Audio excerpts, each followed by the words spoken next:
మీరు ఈ దేవాలయాన్ని చూశారా?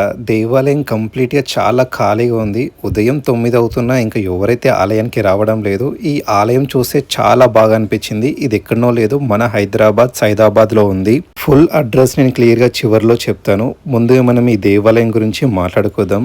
శ్రీ సీతారాముల వారి దేవాలయం అండి. ఇది చూస్తున్నారు కదా, ఆలయానికి 2 ఎంట్రన్స్‌లు ఉంది. ఇక్కడ వచ్చేసి ఆలయం అయితే తెరిచి ఉంది. ఉదయం దాదాపు 6:30 ఇలా అవుతుంది. దేవాలయంలోకి ఎంటర్ కాగానే మనకు ధ్వజస్తంభం దర్శిస్తుందండి. దాని నుంచి మనం స్ట్రేట్‌గా వెళ్తే తొలి పూజలు అందుకునే సిద్ధి వినాయక స్వామివారు కనిపిస్తారు.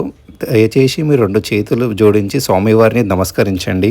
సిద్ధి వినాయక స్వామి ఏ దేవాలయానికైనా సరే సిద్ధి వినాయక స్వామి వారిని దర్శించుకోవాలి. అండ్ ఆలయం చూసి మనకు అర్థమవుతుంది క్లియర్‌గా. అయోధ్యలో ఉన్న రాముల వారి ఫోటో అయితే మీద ఉంది. ఇక్కడ వినాయక స్వామి పక్కనే మనకి దేవాలయంలో హనుమాన్ చాలీస్ ఉంది. ఎవరైనా సరే హనుమాన్ చాలీస్ తప్పకుండా చదవాలండి. మనం 11 సారి కానీ 21 సారి అని చదివితే చాలా మంచిది హనుమాన్ చాలీస్.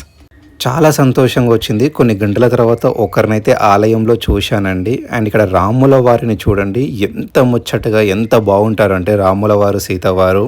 సో ఆలయానికి ఇంకా పూజారి అయితే రాలేరు. సో మీకు గ్రిల్స్ ఉంది, నేను మీకు క్లియర్గా చూపిస్తాను. దయచేసి 2 చేతులు జోడించండి. ఎంత చూడముచ్చటగా ఉన్నారంటే రాముల వారు సీతవారు మరియు లక్ష్మణుడు. మనం ఎప్పుడైనా సరే మీరు మీద విగ్రహాలు చూశారు కదా, కింద ఉన్న విగ్రహాలు చాలా పవిత్రమైన విగ్రహాలండి. ఎప్పుడైనా సరే మనము మెయిన్ విగ్రహాలను చూసి నమస్కరిస్తాము, అవి కాదు కింద వెండితోటి రాగితోటి బంగారంతోటి ఉంటాయండి. ఆ విగ్రహాలని మీరు తప్పకుండా దర్శించుకోవాలి.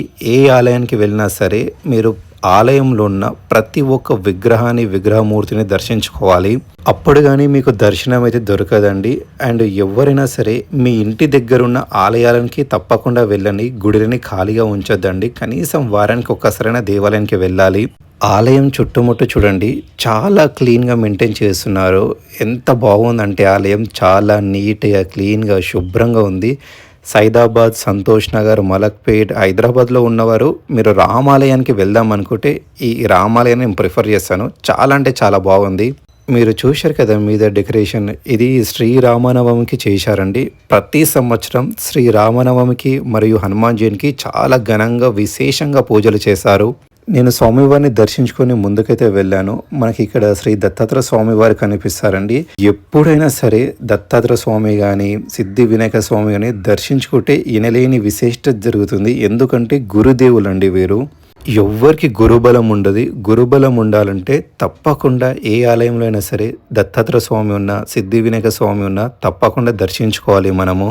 ఇక్కడ మీరు దత్తాత్రేయ స్వామిని చూశారు కదా, ఇక్కడ నుంచి ఇది ఇంకొక ఎంట్రన్స్ అండి. ఇక్కడ గ్రిల్స్కి లాక్ వేశారు.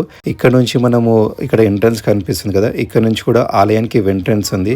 ఆలయాన్ని చూస్తున్నారు కదండి, ఎంత పెద్దగా ఎంత బాగుందో. శ్రీరామనవమికి కొన్ని వేల మంది వస్తారండి. దాదాపు 10,000 మంది జనాలు అయితే ఈ ఆలయానికి వస్తారు. అన్నదానాలు అయితే చాలా ఘనంగా చాలా విశేషంగా చేస్తారు. దాదాపు ఈ ఆలయంలో 12 ఫ్యాన్స్ వరకు ఉన్నాయండి. అంటే వచ్చే భక్తులకి ఎటువంటి అసౌకర్యం లేకుండా అన్ని సౌకర్యాలు అన్ని వసంతులు అయితే కలిగించారు. కానీ భక్తులు మాత్రమే రావడం లేదు. ఈ ఆలయంలో మీరు చూస్తారు కదండి, ఈ నేమ్స్ అమౌంట్ ఈ ఆలయానికి పునర్నిర్మాణం కోసం అమౌంట్ అనేది డిస్ట్రిబ్యూట్ చేసిన వాళ్ళు వీళ్ళు. ఈ దేవాలయానికి వచ్చినప్పుడు ఫస్ట్ ధ్వజస్తంభానికి వచ్చి మీ సంకల్పం చెప్పుకొని రాముల వారి దగ్గరికి వెళ్ళి ఏ కోరిక కోరుకున్నా స్వామివారు నెరవేర్చారండి. సైదాబాద్ లో ఇండియన్ గ్యాస్ ల్యాండ్ మార్క్ అండి. మీరు సైదాబాద్ బాలాజీ సీట్ హౌస్ నుంచి స్ట్రేట్ గా రావాలి గల్లీకి. అక్కడ వచ్చిన తర్వాత ఇండియన్ గ్యాస్ అంటే ఎవరైనా చెప్తారు. ఇంకా స్ట్రేట్ వస్తే ఇక్కడ మీరు రైట్ తీసుకోవాల్సి ఉంటుంది. ఇలా రైట్ వచ్చిన తర్వాత అలానే కొంచెం ముందుకు వెళ్తే మనకి ఇక్కడ సీతారాముల వారి మందిరం అని కనిపిస్తుంది. దాని లోపలికి వెళ్ళిన తర్వాత స్ట్రేట్ వెళ్ళి లెఫ్ట్ తీసుకుంటే మళ్ళీ రైట్ తీసుకోవాలి. ఇలా స్ట్రేట్ వస్తే ఇక్కడ మనకి చివరికి కనిపిస్తుంది కదా, ఇదే అండి సీతారాముల వారి దేవాలయం. ఇక్కడ ప్రతి ఒక్క గ్రిల్ మీద జై శ్రీరామ్ అని రాసి ఉంటుంది. చాలా బాగా అనిపించింది నాకు అది. చాలా పెద్ద దేవాలయం అండి. ఎవరైనా సరే ఆలయానికి రావాలంటే నేను ఈ ఆలయాన్ని ప్రిఫర్ చేస్తాను. రాముల వారి భక్తులు ఎవరైనా ఉంటే ఈ ఆలయానికి తప్పకుండా రాని. జై శ్రీరామ్.